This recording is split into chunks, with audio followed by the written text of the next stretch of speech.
find a solution. It is not for me to find a solution. But I would only request my sisters, because I feel the pain, I understand the issues involved. And as I had said, the basic issues, the fundamental issues, recognition of Ashas as workers, recognition of fundamental rights of Ashas as workers. And I think that is a very critical question which must be addressed to the central government. And therefore, as far as we are concerned, not only because of Kerala, but because of all India, Asha workers are on struggle, and that struggle is directed towards the central government. And also, I would say, of course it happens in struggles, that political leaders come and address the struggles. That happens in many struggles. But we also have to be careful that our struggles, whatever struggles we as women workers fight, we have to be careful that our platforms are not misused by those who are actually responsible for our plight.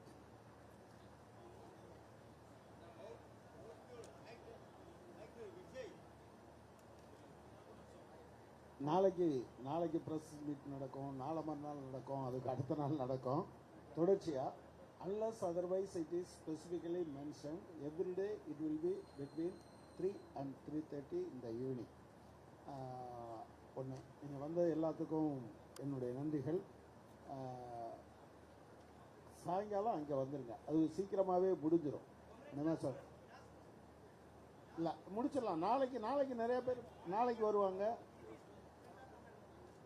இல்லை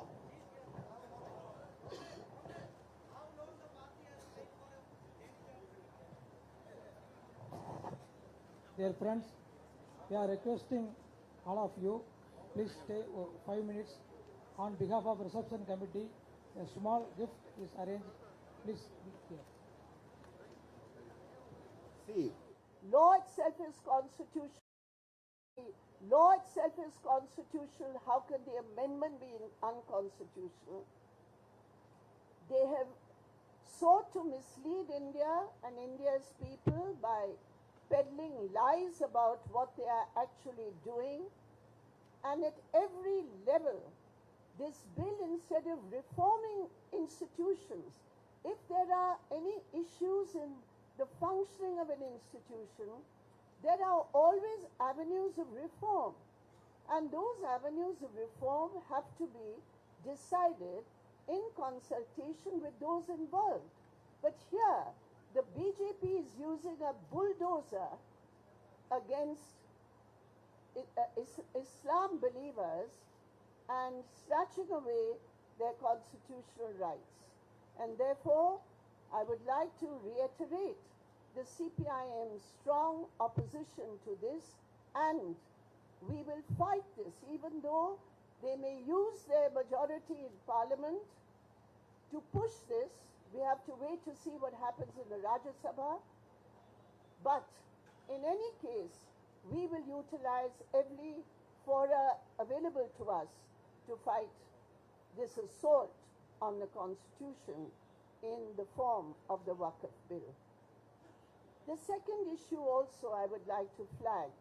This morning we heard that Donald Trump, in his ongoing trade war against sovereign countries, has put a 26% across-the-board tariff on Indian goods. Now, while we condemn that because it's been done without any negotiations, and it just shows the aggressive policies of the Trump administration, but what we are very concerned with is that although other governments across the world react when Trump imposes these one-way tariffs arbitrarily without any discussion, how is it and why is it that our government, which claims to be the Vishwa Guru, does not speak a single word against this kind of tariff assault? So this shows the craven nature of this government. Claims to be ultra-nationalist, but when it comes to protecting the interests of India against the United States of America, this government is kowtowing at every step. So this is another aspect which came this morning, which we strongly condemn, and we demand that the government of India take appropriate measures and speak out so that the people of India can be confident that this government is there to protect them against these arbitrary tariffs. Coming back to our resolution, my dear friends, I think there are two aspects which I would like to highlight today. The first is the fight against Hindutva is not just a fight because of their communal character, but Hindutva represents a much wider ideological assault, which in fact does not only target minority communities, but targets any aspect of social reform in our traditions. For example, in the last so many years, we have seen how the Bharatiya Janata Party and the RSS have tried to manipulate caste and subcaste identities while keeping intact the caste system and while in fact supporting the caste system in various ways. So this whole aspect of the fight against Hindutva has a much wider character, and it is not just against minorities, but because of its Manuvadi approach, it is a much wider ideological cultural construct which we have identified and which we are countering in various ways. Our discussion is how to expand our work to take our alternative vision and our alternative policies to the people. The second aspect of this is that in fighting Hindutva, the economic aspect of it, the nakedly pro-corporate, pro-big business character of this government in bulldozing the rights of the workers, the kisans, the rural poor, in support of their crony friends, this aspect of corporate Hindutva or Hindutva corporate regime, this is very critical in our understanding, because unlike many other parties who have come out against Hindutva or against communalism, we find that the aspect of the economic nature of Hindutva, the class nature of Hindutva, the intrinsic exploitative nature of Hindutva, in that it is supporting big business almost nakedly in dismantling laws which are already there. This aspect, we believe, this link between the two is something that the communists and the left movement have been doing, and we are discussing how we can further this campaign linking both these aspects.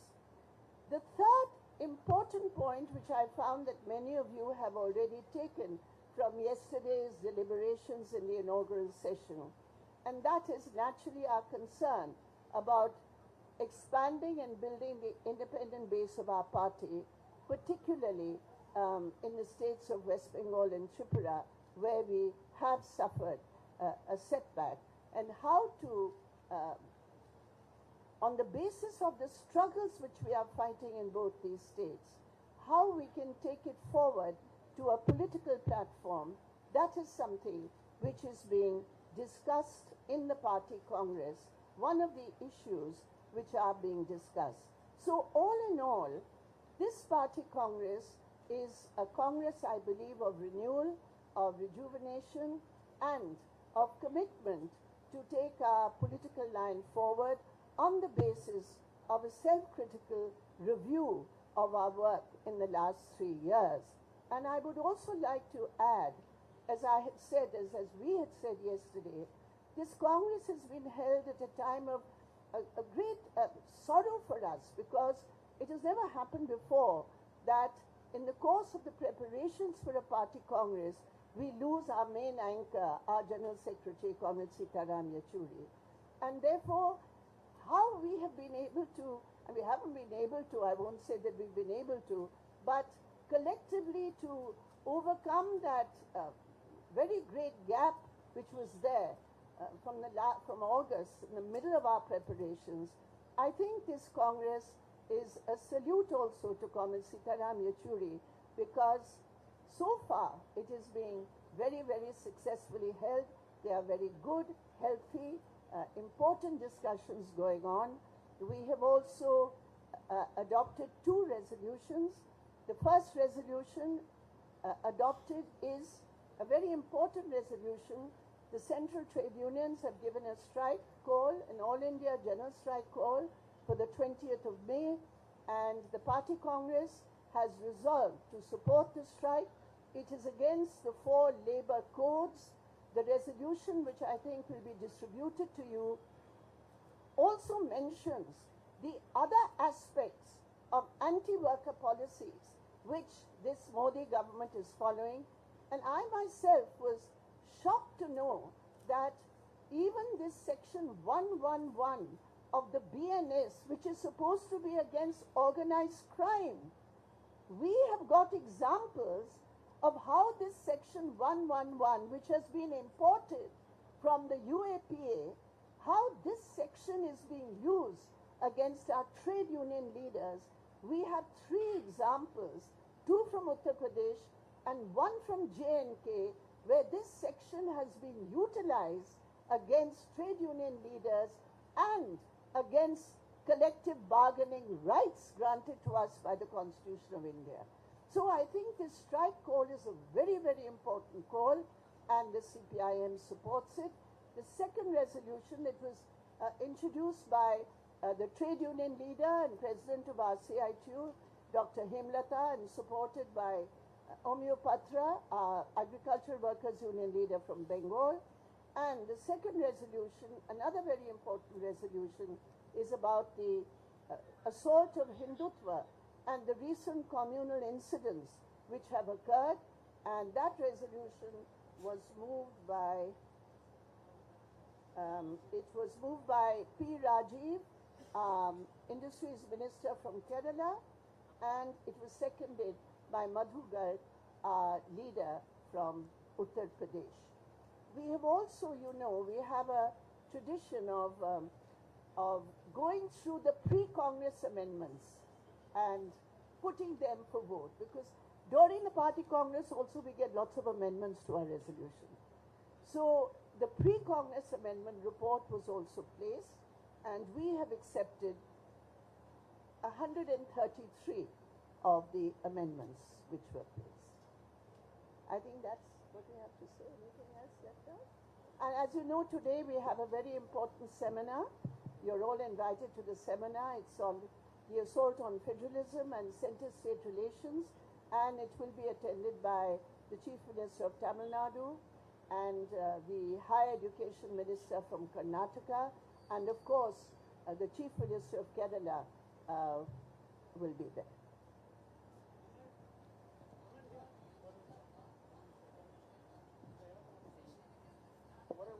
One minute. I think they want to give you a mic. நண்பர்களே, இன்று மாலை தமிழக முதல்வர் மு.க. ஸ்டாலின் அவர்கள், கேரள முதல்வர் பினராயி விஜயன் அவர்கள், கர்நாடக அமைச்சர் சுதாகர் அவர்கள் மூவரும் பங்கேற்கக்கூடிய மாநிலங்களுடைய சுயாட்சியை, கூட்டாட்சியை வலியுறுத்தக்கூடிய அந்த சிறப்பு கருத்தரங்கம் ராஜா முத்தையா மன்றத்திற்கு மாற்றப்பட்டிருக்கிறது என்பதை தெரிவித்துக் கொள்கிறோம். She is asking a question. Ma'am, do you think the amendment in the Wakf amendment bill was pushed because this US tariff announcement was coming? Do you think it's an attempt to distract attention From? From US tariff imposition? No, I think the tariffs anyway were expected.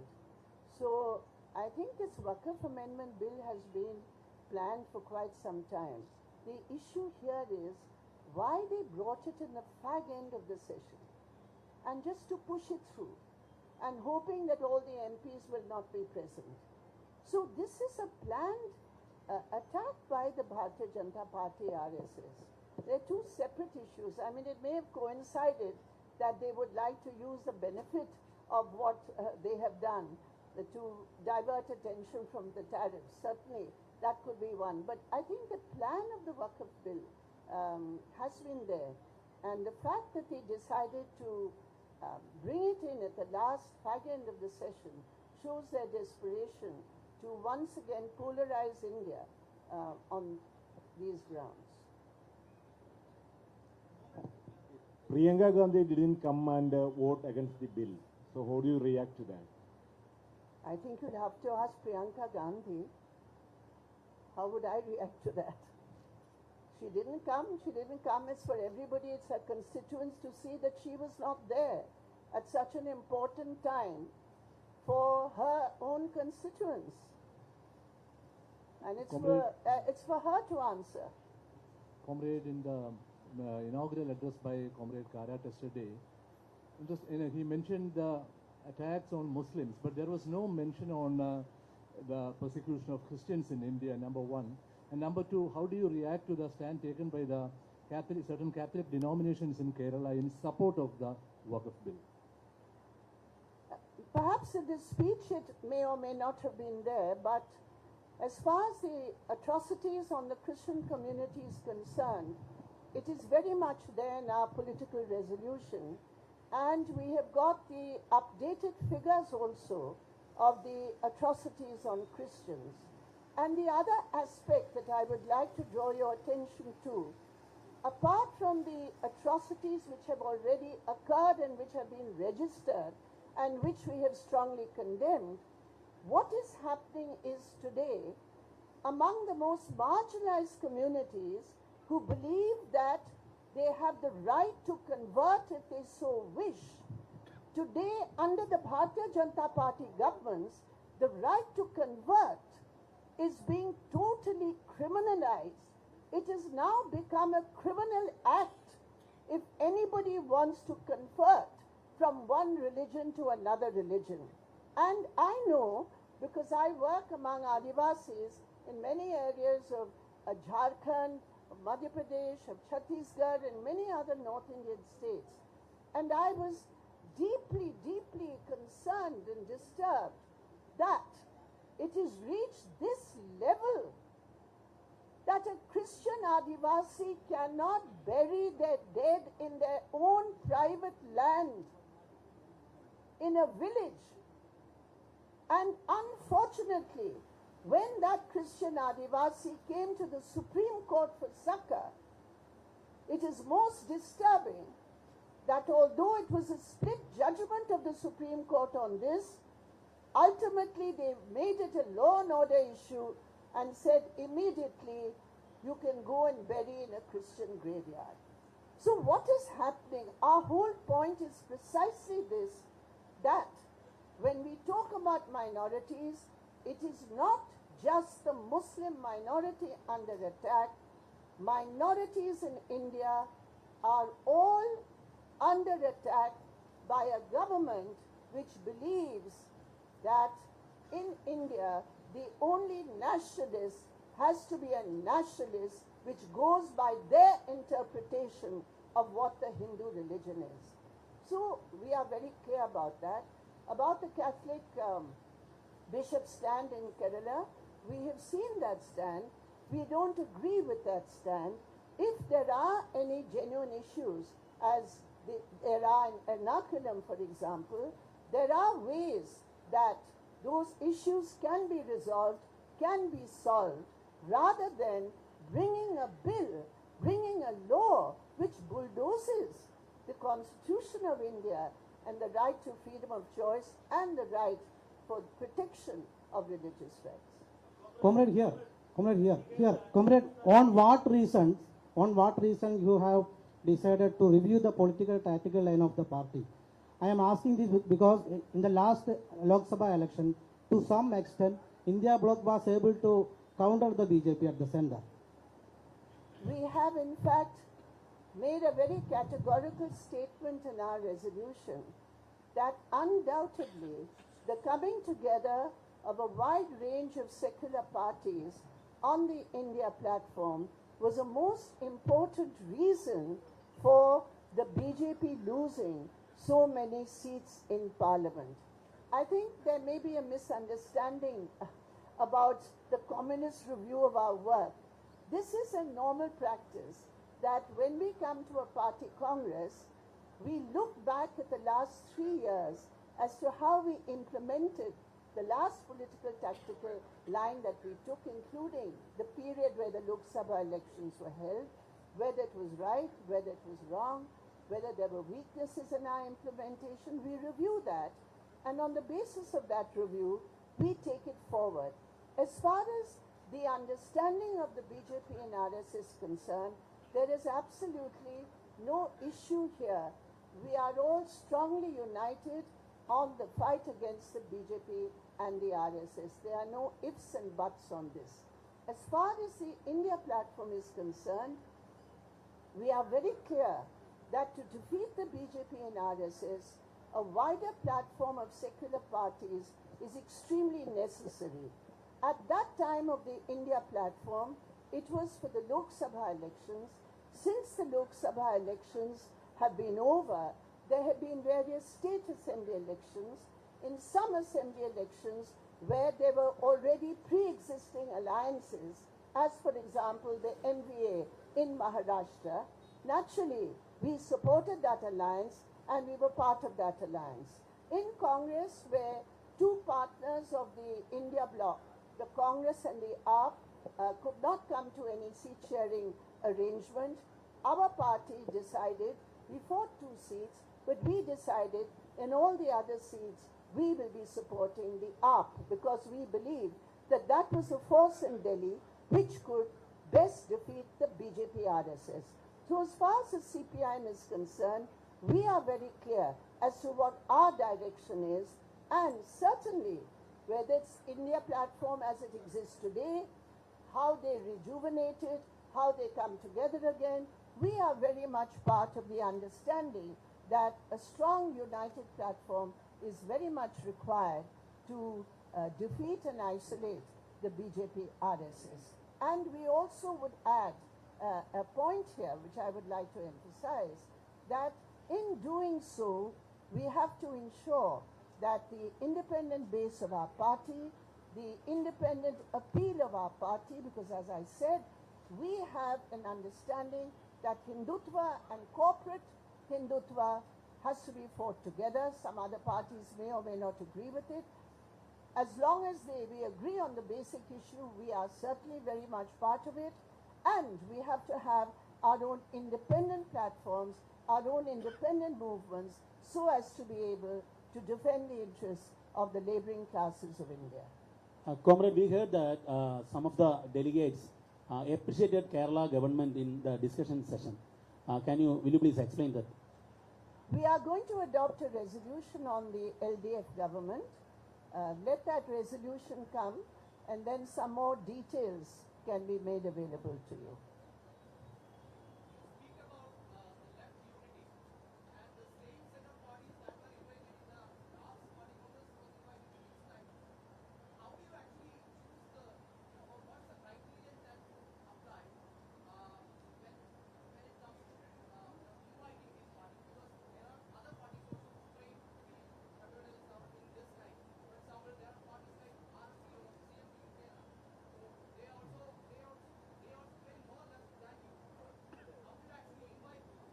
We cannot go on self-declared claims of parties which are working with us, parties which have been part of the left front in some cases, and a broader left united mobilization over the last 3 years, in which we have had many joint programs together. Those are the parties who we invite. Comrade,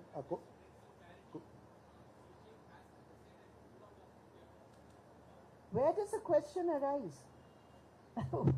Why should that question be raised at all? Sorry, I can't hear you, sir. Can you take a mic? Can you take a mic?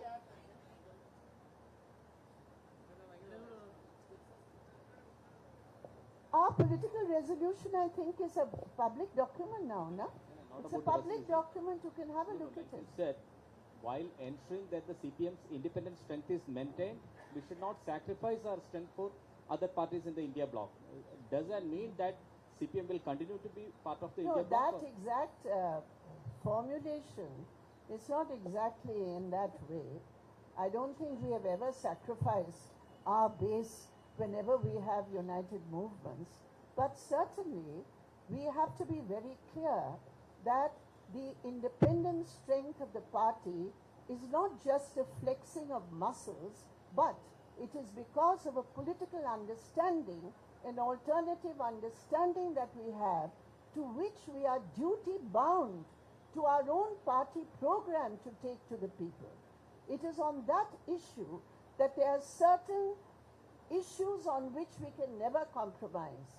The issue of the working class's interest, the issue of the Kisan interest, the issue of taking a strong line against Hindutva, not having any kind of compromise or soft Hindutva. We are very clear on that. So, and we believe that to have this uncompromising fight against the BJP RSS, you have to strengthen yourself. Okay, comrade here. Comrade, here. Comrade here. The issue is that you want to make a broad understanding among all these secular parties. But how could you trust the Congress?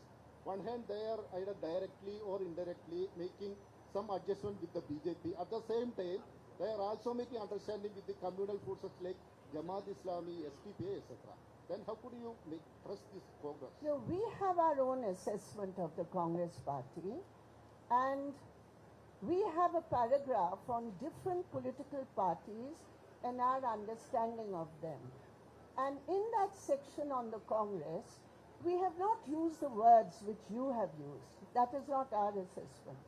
We have said that the Congress party, despite saying it's against crony capitalism, it is still fundamentally a party of the ruling classes of India, and it represents to that extent the same class interests as the BJP, although the support of the class has shifted right now from the Congress to the BJP.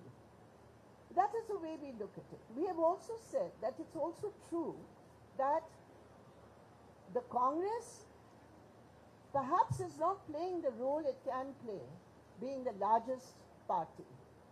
However, our approach to the Congress is determined by the fact that today it is the largest party, secular party against the BJP, and to that extent where our political line says that our aim must be to defeat and isolate the BJP, the Congress has a role to play. So our assessment is the Congress has a role to play. That does not in any way mean that we have no criticisms of the Congress or any other party to that.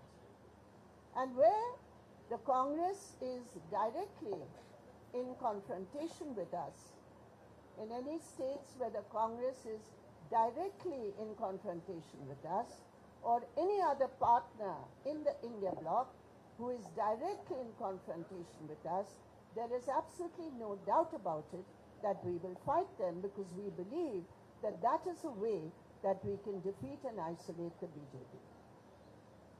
Ma'am, the CPM has been trying to expand its base. Like you said, your independent strength is now to be built in states like Tripura and West Bengal.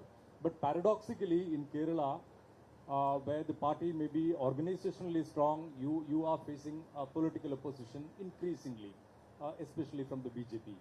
But the party, again, paradoxically, is heavily dependent on the Kerala unit of late. To, if by way of projecting the quote-unquote the achievements of the government or the track record of the government, but have you been able to spread the word or take this message to the other states? And why is it this over-reliance on Kerala? First of all, I don't exactly know what you mean by over-reliance on Kerala. I'm not sure what you mean by that. You may like to clarify it. As far as we are concerned, Kerala has always had pride of place along with West Bengal and Tripura in our history because of the huge fight that Kerala has waged on many fronts, not just the electoral front.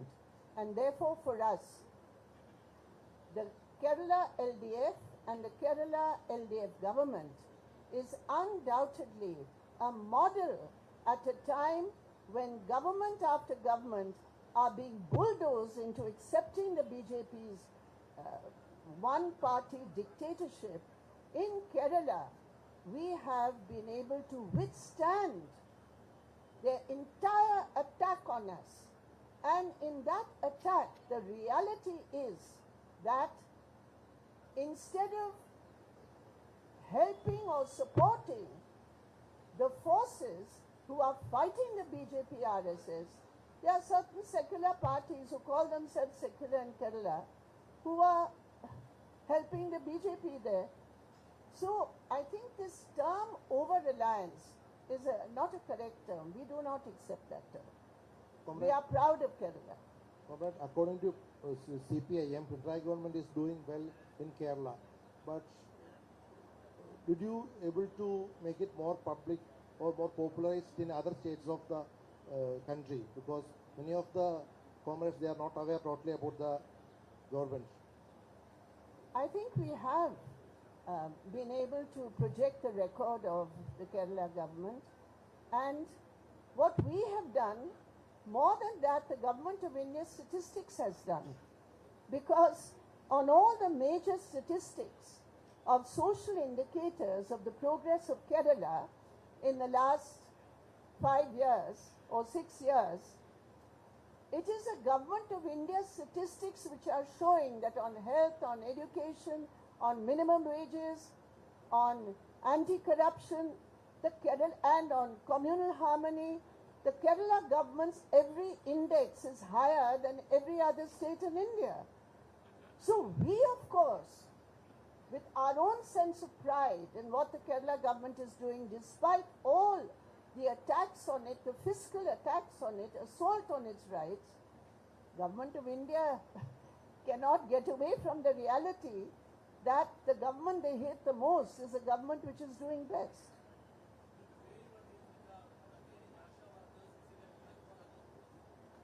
I think what is happening with Asha workers is an issue as to, in the course of movements, for example, having been in movements for 50, 55 years, one of the experiences I have gained is that you always identify which is the main force responsible for your plight. It is no doubt a fact that all over India, the Asha workers are exploited. All over India, because of the central guidelines issued in 2005 by the UPA government. And I remember, I was in Parliament at the time when Asha was first proposed as a part of the Rural Health Mission. And if you look at the speeches, including mine at that time, you will find that we strongly oppose this idea that those whose shoulders are going to be used to take help to the most remote rural areas, you are not going to pay them a minimum wage. You are going to, and the guideline is, they will always remain voluntary helpers.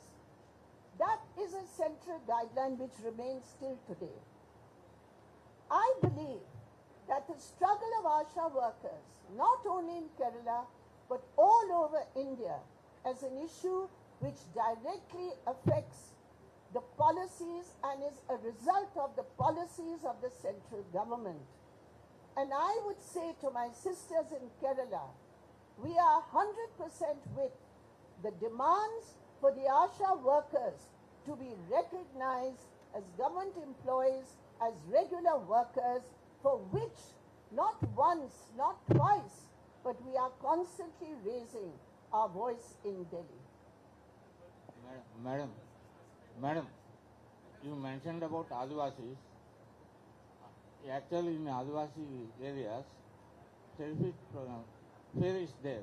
One side corporates, other side Hindutva forces, Maoist actions, counter Maoist actions, and Home Ministry is talking about elimination and remove all those things.